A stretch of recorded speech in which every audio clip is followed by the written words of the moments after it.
So I appreciate you all being here. Just a little bit of housekeeping before we get into it. So for those of you who don't know your way around here, the toilets are at the back there, just on the left-hand side.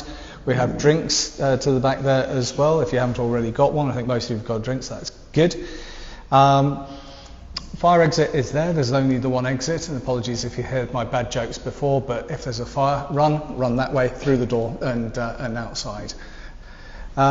We promised you an evening of erudition, information and entertainment. At least one of those three will be coming along tonight. And we are now live streaming on Instagram. Please do not swear. The camera is not on you as well, dear members of the audience. It's just on us, so you don't have to worry about whether you've got the right level of makeup on. I'm talking particularly about the guys. And we've all been made up professionally. Yeah, you can get a hat, like. So just a little introduction to us. Obviously you know us, we're Graystone Gallery. My name is Rob Briggs and I'll be your host for tonight. I'm the co-owner and founder of the gallery, along with my beautiful wife Leslie, who I'm sure most of you know at the back there. And we also artists to you tonight. And these are, to my left, Louis McNally, and to my right, Arran Ross. They're both taking part in our summer exhibition. You can see a selection of their fine works behind us at the moment. The way in which this is going to work tonight is that I'm going to interview each of them in turn and we'll start a conversation. What I would strongly encourage you to do, please, is interrupt. If there is a point that you would like to clarify, if there's a question you have, please just stick your hand in there or interrupt us as we go along. And gentlemen, I'd like you to do the same as well. Yeah. This is not a formal occasion. This is a conversation that I hope you're going to enjoy, as I say, find informative and entertaining. So I'm just going to give a little bit more of an introduction to these guys, and then I'm going to start over here with Arran, and we'll have a conversation, and I'll have a conversation with Louis, and then we'll mix it up a bit. The whole event should last no more than about 90 minutes, but that, dear audience, is up to you. If you have lots of questions and lots of ideas that you'd love to explore, more than welcome to carry on. We'll have a break approximately 35-40 minutes in for you to recharge your glasses, and then we'll see how things go after that, whether we need a further break or whether we just carry on. Depends on how much we're enjoying ourselves, and I hope that each of you do tonight. So, without further ado, Arran. Arran is a Leith-based artist who's developed his own inimitable style over the last 30 years. He's a previous winner of the Pollock, Krasner and J.D. Ferguson Awards. His work is characterised by vibrant atmospheric canvases and sculptures with a dreamlike sci-fi twist. He's best known for his astronaut motif, which you can see in some of the paintings here, and also, if you don't want to crane your neck, there's another big astronaut one behind you. And he's increasingly sought out by collectors at home and abroad. So, Arran, welcome. Yeah, welcome. Yeah. There's quite a variety of work on the wall. There's, I suppose you're seeing some landscape pieces as well, the tree paintings as well. There's quite a bright theme going through the colour recently. So I'll probably start and maybe go back the way. So maybe start with this guy up here. Again, feel free to sort of interject if you see or something occurs to you as I'm going along. These very bright colours paintings were produced in Cyprus, where I ended up for about a year over lockdown, kind of quite out of the blue really. I got this opportunity. I actually had PPI money from which resulted building up after quite a lot of debt I incurred when I was in America years before, and had a show there. And basically what happened is 9/11 came along, and that scuppered me going back, so I got left with this kind of debt. And basically in January 2020 I'd written to American Express to, the PPI claim myself, and they sent me a cheque for quite a lot of money. So I had it in my mind that I could stay in Edinburgh and just use because it was all set to travel, you know, and I thought this is great because we've saved up this travel grant for all these years, and it was massive compared to what I thought it would be. It was five figures, so incredible. So anyway, the chance built up in stages, and I remembered this college which I'd been to. It's a kind of college, I'd heard about it, a friend of mine been there. So I wrote to them, and they said to come if I could and get all the tests and stuff like that. So I ended up basically getting tests, and it came through about 2 in the morning when I was about to shut the computer off, thinking it wasn't going to happen, and got a negative COVID test, and was on the airplane. So I knew it would be an open-ended trip, and also felt I would quite like to beat Brexit, you know. And I liked the idea of not knowing when I was coming back. So I ended up just heading off there and then staying a year. Basically, it just ended up like that. So I had lived in this quite primitive conditions. Actually, it's quite a sort of it's like stepping back into time, because they're like old farm cells, and quite a lot of Cyprus has been, you know, like the Turkish population would have had to move with partition. So I'd seen a lot of this stuff as well when I was young, and it kind of fascinated me then. So and I'd grown up with my grandfather's croft, so it was a bit like going back in time for me, where you just had a kind of stone floored room and no air conditioning, nothing like that, and you'd have to, you know, it was somewhere that hadn't changed much for 30 years. Just like a gas hob and these cats. So immediately round about the whole place there was all this kind of jungle of, it was really overgrown with all these plants all over the place, and so it's a wee bit like, remember at 8.5 Hot Pub as well, where you had that sort of jungly feel, but something slightly British about it, because there's quite a lot of other people on that site who came from London, particularly connection with England, with it being Cyprus. And I just basically, this particular tree here was a tree in the Turkish ground, where a lot of these waste ground areas you're not allowed to really do anything with it. It's just left as part of the agreement as it was.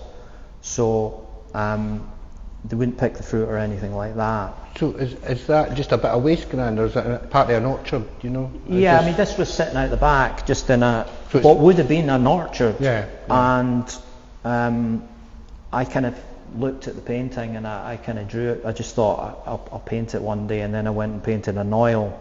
Yeah. The studio I had was outside anyway, in the shelter of this, which was just a big tin shed.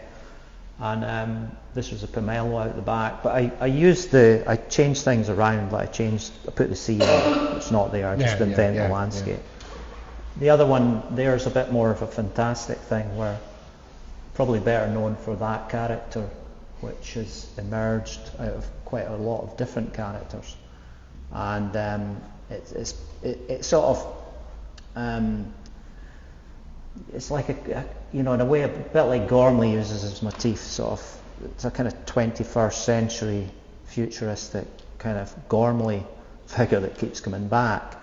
He cast himself. I quite like the anonymity of the figure. You know, it's got a mystery about it, and it's enigmatic.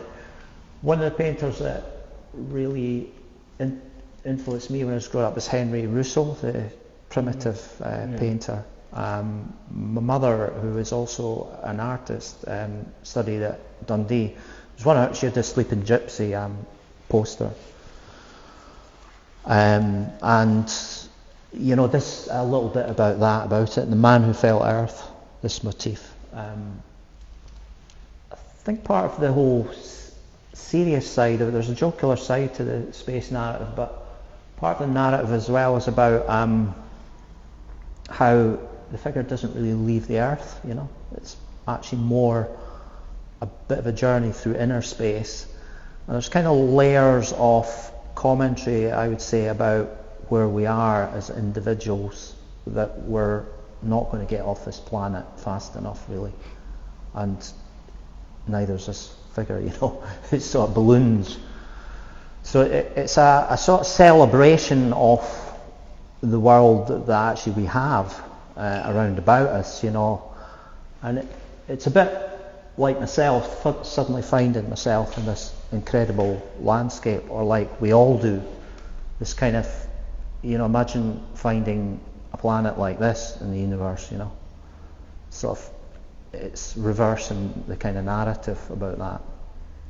I love the way the Rousseau shines through. I love the way the Rousseau shines through. I was trying to put my finger on. Yeah. Which it reminded me of, and that's absolutely right, isn't it? It's you sort of these kind of slightly awkward figures that you do, and I love the wee man with the birds too. That's like the puffin in particular. Yeah, there's a sort of Tai Chi kind of thing going on there as well. That kind of the sort of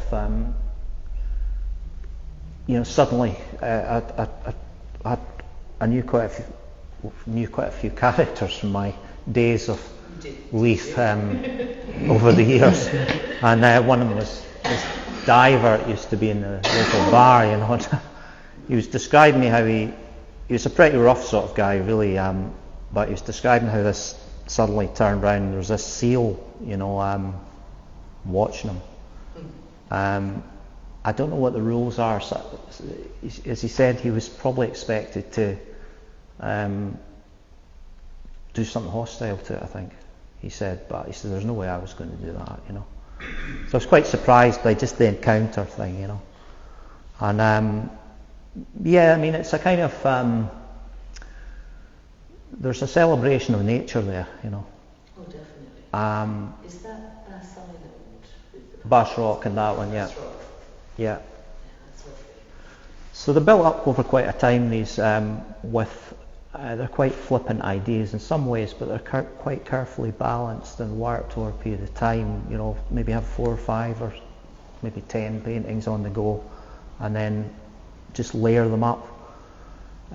It's quite interesting trying to get the intensity of colour abroad, and sort of, I've heard people talk about that when they come back. It's like somebody turned the lights off, and how people see things, which I'd never really experienced before. I think when you're in bright light, it can be a bit like you can actually paint quite dark, because your eyes are sort of almost the way the cones and the rods behave, the particles in your eyes, isn't it? The receptors. I think in my realm, when I've got in my workshop, it's like a transparent sort of roof to get the light in, and I always feel that when you're painting it, they look a lot sort of darker, and I think that might be because there's a lot of light and you try to compensate for it. Because it washes it out, I think, as well, or you think it washes it out, and then you try to compensate for that, and when you get to the gallery and you see it in the gallery, you go, oh god, that's really, it's really dark. That's right, Arran, I'd like to build a little bit on what you were saying there, and ask you a bit more about when you can tell a painting is finished, or is a painting ever finished? That's a good one, that, isn't it? I think that one over there is finished. One with the frame in it. I think these two are, I think it's all pretty much there, but I mean, I think this one over here I sometimes wonder about. But you tend to do that. I mean, if you're, particularly if you're fresh, if it's not had the chance of time for you to distance yourself from it, it's quite hard to see that, I think, until it's on the gallery wall as well. What's the story of that one? Because it's quite different from the others. It doesn't have the same kind of mood. That's one. It's almost disturbing, whereas the others aren't. Well, there's definitely that element in the work as well, because it's there is a kind of edge about it. It's got that slight Kubrick thing as well going on, the sort of 2000, that. So It's almost like he's divorced from landscape, whereas elsewhere he's part of it. Yeah, I this assume it's could be a shoot. there's a different time scale as well, you know, and you can all see that in the palette, that it's quite hard to reinvent a palette that has been, it's like stepping into shoes that don't fit anymore. And I think just it's very hard to shut out things that are around in the world, isn't it? Yeah. And they always creep in, and atmospheres with your work as well. It's one of the big features about it is it's quite an abstract thing, an atmosphere. But I think there was quite a lot going on in my life that wasn't so enjoying surroundings at that time. Polluted. Whereas the others aren't. It's not, I haven't looked closely at it, but it looks like there's kind of detritus Yeah, in amongst it. it's kind of a bit more of a kind of crash landing, isn't it, that one? I think like a rocket that's exploded and you know, you're not quite sure whether the figure is alive or dead, you know, and it's got that ambiguity about it. I found out that just by playing around with forms, I've been a sculptor, that one of the forms that I found that, you know, like I used to work with a kind of sarcophagus shape, which was the ancient Egyptian kind of, you know, that void. And then I was sort of drawing that one day and actually ended up thinking that's kind of like the opposite of a spaceman, really, that kind of sort of shape, you know, not just anthropologically, it's just the sort of shell. Yeah, like a mummy with 2 legs. Yeah, or a child, or, you know, that kind of cherub kind of thing. Yeah, slightly seal-like maybe as well. But it's kind of beached, a little bit helpless. It's kind of like an idea of paradise, but it's not quite, you know, like Gulliver's Travels, the Time Traveller's Races. That's what that one was called. And what's the background? It looks kind of like... One of my habits is I tend to just make the landscape up. It's obviously a Scottish landscape, that one, I think. It looks like if you were out of my window. Yeah, and I was spending a lot of time in East Lothian that time. So, you know, I grew up in the Highlands, so gradually the landscape has got into my psyche here more. And with the sort of more like desert-like pieces, then it's kind of that settled and then mixed with that, so that the colours are a lot brighter now. Are you always attracted to bright colours, or apart from that, No. they're all very bright? I mean, there's earlier pieces there that are very sombre and quite dark, and you know, quite a limited range of colours, you know. Right. So the brightness is more to do with the cyclist. Well, I was kind of heading a little bit that way anyway. I think as I've got older, it's good to cheer yourself up, isn't it? You know, it's more, I don't know what it is. It's a sort of counterbalance. It's just emotionally, I feel more drawn to brighter colours, I think, as you know, as time's gone on. Can I ask you then, in terms of, I guess, emotional balance, not your own, I hasten to add, but a lot of the figures that you have in your paintings are isolated. We touched on it before. They're also isolating professions as well. So an astronaut, a diver, a frogman. These are all where the surroundings around you. Yeah. I mean, you're cut off from, well, not quite cut off, but it's difficult to communicate. You're an isolated figure. You're in a dangerous environment, and you're insulated from that. Yeah. Can we expect to see in the future more figures in your paintings? Perhaps a movement towards more inclusivity, togetherness. I don't know. Do you feel that as you're getting happier, brighter palettes, etc., is that?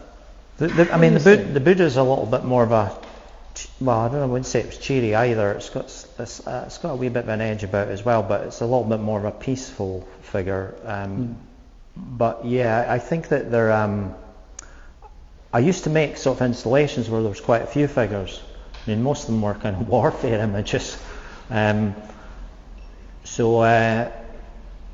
that space character developed out of that kind of series, and went a sort of different way, where it is about the figure as well. There's a kind of sense about, we are kind of alone in a lot of ways in this life. We're travelling through it, and it's that kind of feeling. There's quite a reflection about that inner space, and it's sort of sometimes almost between, it's between one world and another one. The child in you would quite like to see his family.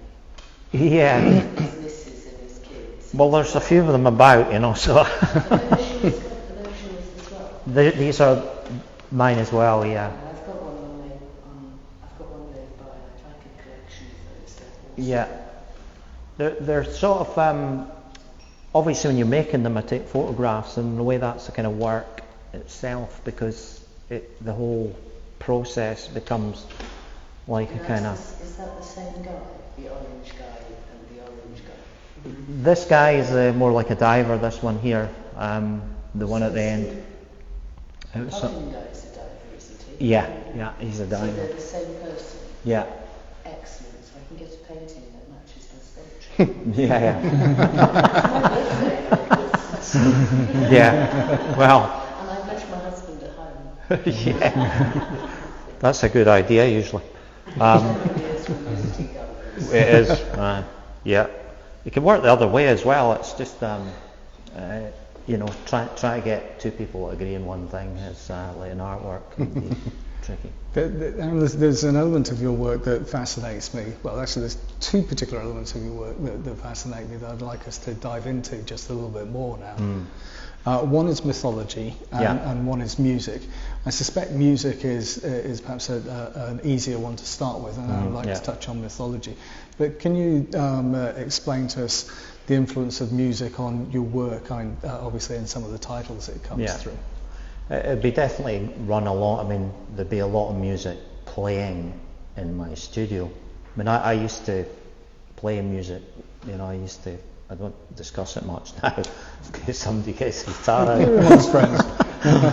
Yeah, but I used to like play with other folk and write the actual songs, and I still write a little bit anyway, just generally, but so that it's in there anyway. My mother was a pianist as well, but there's definitely a lot about the of children's sort of that kind of era in the 60s of these amazing film, like the kids programs we had, like, well, Doctor Who would be one of them, but there were all the sort of ones during the day, Mr. Ben and all that stuff. And I mean, I could remember all of these tunes, and I can still remember a lot of the lyrics to all that stuff, the kind of cartoon. So it's just there, it's but it's not a very hi-fi stuff. I'm not like a big sci-fi buff as such. I mean, I like Star Trek, but it's things like Pink Floyd, obviously, and some like David Bowie or that. There'd be a big direct influence with that stuff. But there's probably quite a lot of maybe more technological music in the kind of Leith stuff, particularly, that started at that time of, just after Trainspotting came in, and the Port of Leith and all that stuff, that kind of mixture of music. Somebody once said it was like going into the bar in Star Wars, there. The Port of Leith was like that, You'll remember that. All sorts of characters, basically. Yeah. For different planets. Run by a kind of genius that would be the only person that you could run that, So, like, a lot of that did feed in that kind of space cadet type imagery of clubbing people and that sort of kind of culture. You've just kind of described most of the bars in Leith, haven't you? Yeah, at that time, yeah. Space cadets At that time. and weirdos, Yeah. astronauts and divers. And Yeah, there was a big show that was in Ocean Terminal. You know, I had a few at the time, so it's a strange time just after the Gulf War or during it, because a lot of what I was doing was pretty relevant to that, and it wasn't very popular. A lot of places with the art establishment, they wouldn't show it, and I can see why in some ways, but a lot of other informal places showed it. You know, like having a show at Ocean Terminal, so they had this big club night there with flashing lights and all these big huge wood carvings, and you know, it was absolutely perfect for it. Really, it was like an installation anyway with people there. Yeah, I mean, there's a few pictures there, that, you know, and just some of the flyers that you can maybe pick up later on and have a look at. I think that there's a couple of observations I'd like to make on that, Aaron, and one is having watched and enjoyed Mr. Ben in the 70s, because yes, I really am that old. Yeah. He used to go into the shop, didn't he? He used to go into the shop and then he'd try on a different costume and become a different character, and perhaps that's something that comes through in the main figures in your work. I'm not saying you're directly influenced by Mr. Ben, but maybe there's a little bit there. The other thing that interestingly you mentioned was Doctor Who. Yeah. Now the interesting thing about the Doctor as a character in that TV show is that generally he or she is positioned as being observed by other people. We don't often, or we don't normally learn about their adventures from them themselves. It's the relationship that we have through interacting through the companions who are much more like us, much closer to us Foils. than this distant being. So in some ways I'd suggest to you, I'd like you to comment on this, I'd suggest to you that the characters that come through in your paintings are almost like that, not necessarily unknowable, but it's our interaction with your characters that forms the narrative as much as seeing the painting itself. Yeah, there's an impenetrable element about it. It's like that Sphinx thing. It's very multifaceted, I think, and hence the mood about the surroundings a lot, and the way that's interacting. So the whole landscape, and maybe even, you know, the creatures, the animal inclusion in there.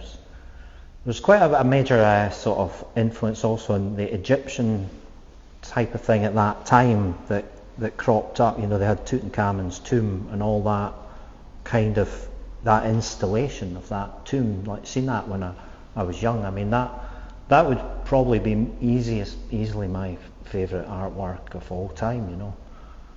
People would talk about installations as if they were new, but I mean, these kind of installations were, you know, always there, you know. it's interesting you said Mr. Ben, because I'm going to age myself now. I was thinking Hector's house and puppets, because it's almost like it's a puppet on a backdrop rather than a person in the landscape.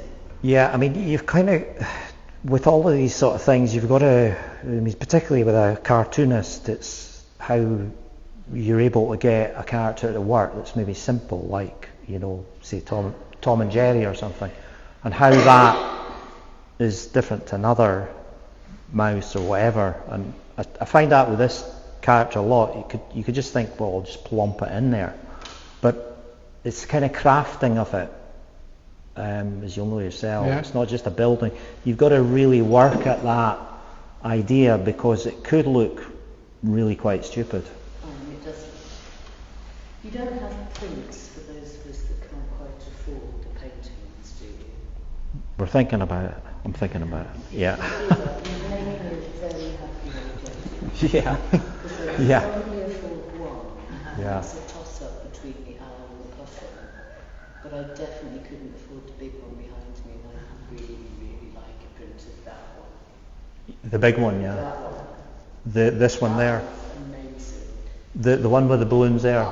Yeah, that one has actually been scanned, funnily enough. So A print of that one. you're kind of lucky. But I definitely can't afford the original. What you can actually do as well, they actually have a copy of that in the depot, so you can see the actual copy quality that you'll get from it. You know, the Leith depot on the. I almost tempted to take a photo and print it out.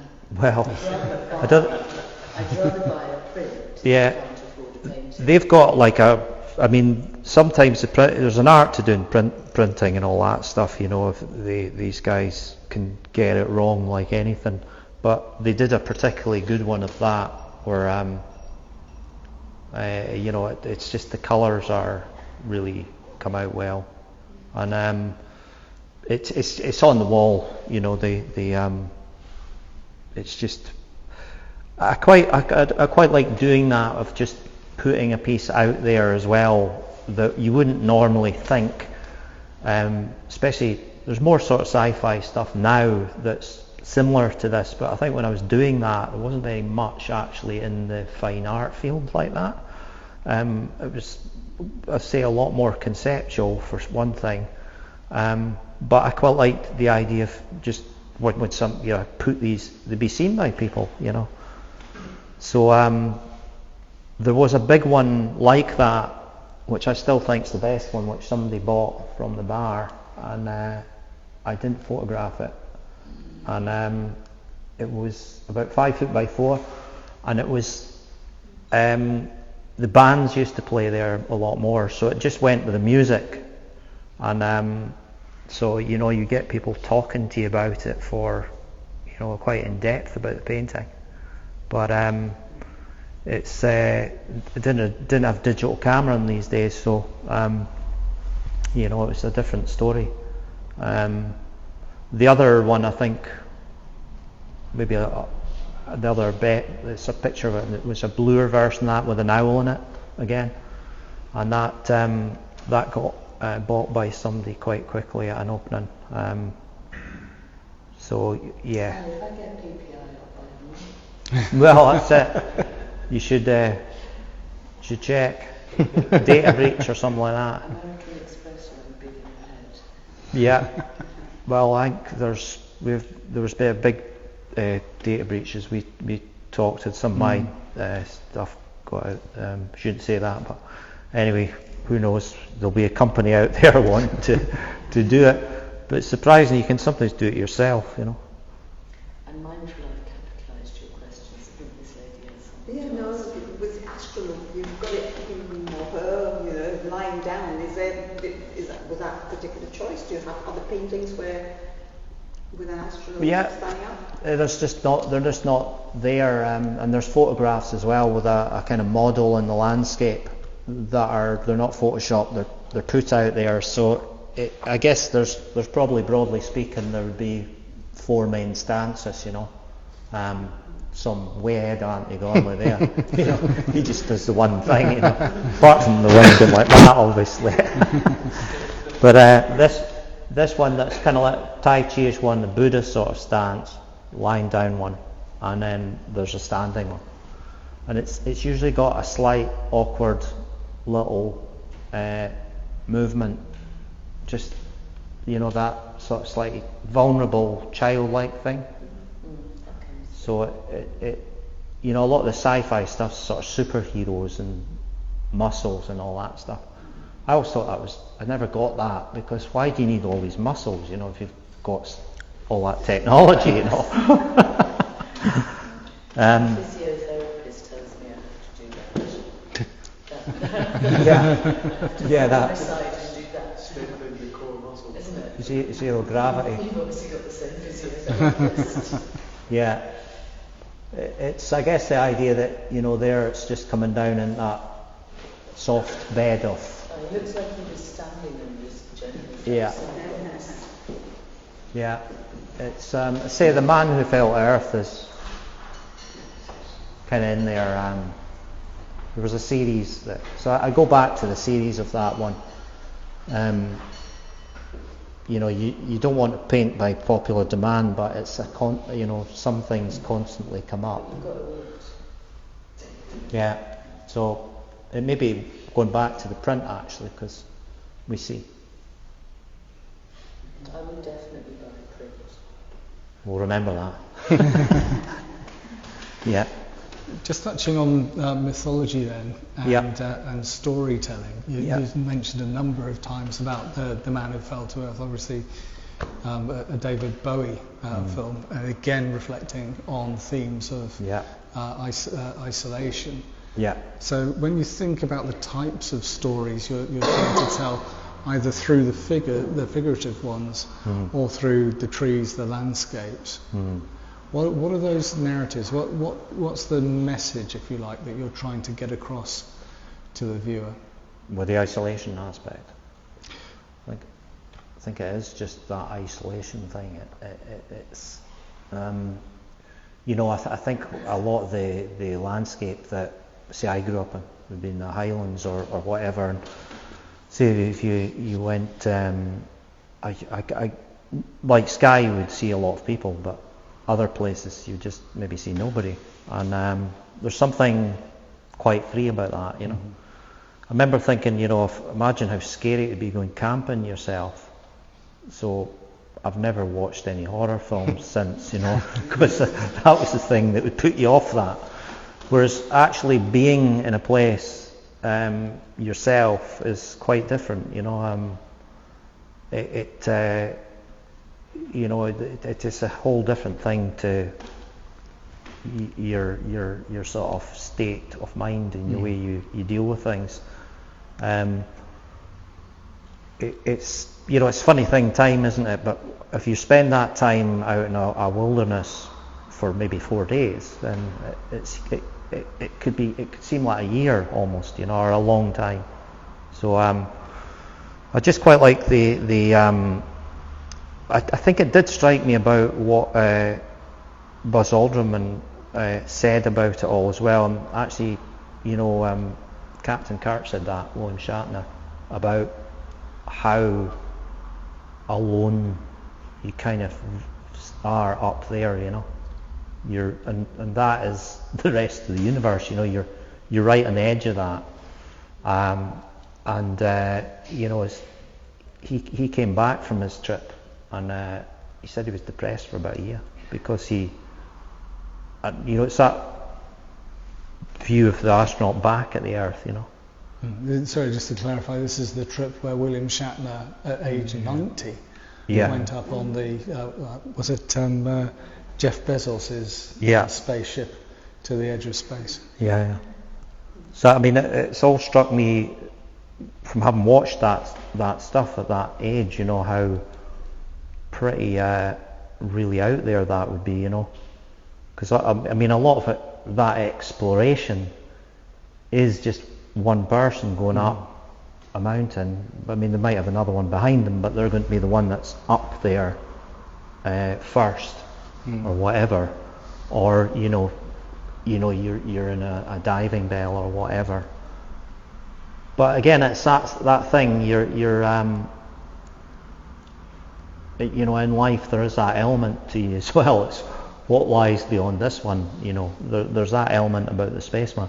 I don't sound morbid about it, but I grew up being interested in archaeology and all that sort of stuff. So it's a part of what you're dealing with. You're dealing with things that are no longer there physically.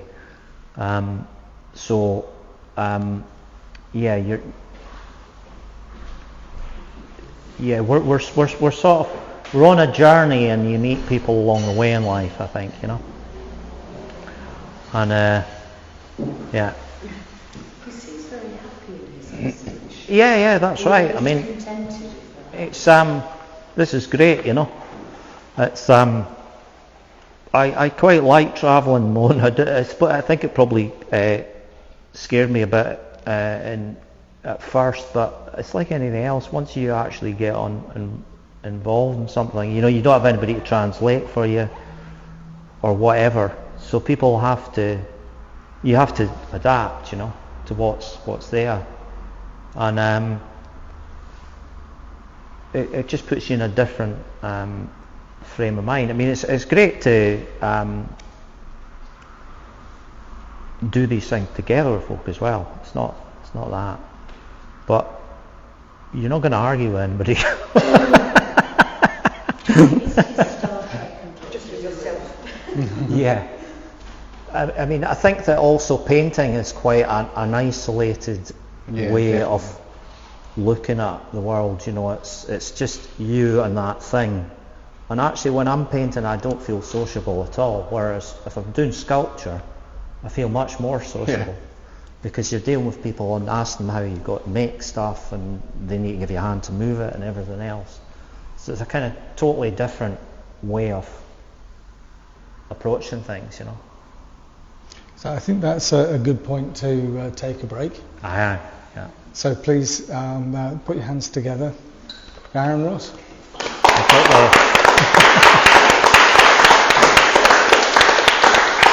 So we did a Huey Green thing where you go crack.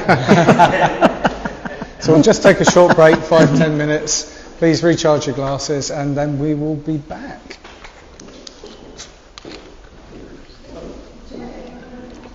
That was good, Dan. It's on. She's recorded it now, so we can't do anything about it now. Aye, that's it. See, these were painted in Cyprus, yeah? Yeah, the right ones are. But was that one painted back here in Edinburgh? That was a long time. That's probably 2000. Aye, so it's not just time. It's not just time, but it's place as well. Yeah, 6 years ago. Yeah. That one is painted after I came back. So Right. Aye. recently. Yeah. Half a bit, but you can kind of see that as well. It's not so intense. Yeah. These two are obviously painted.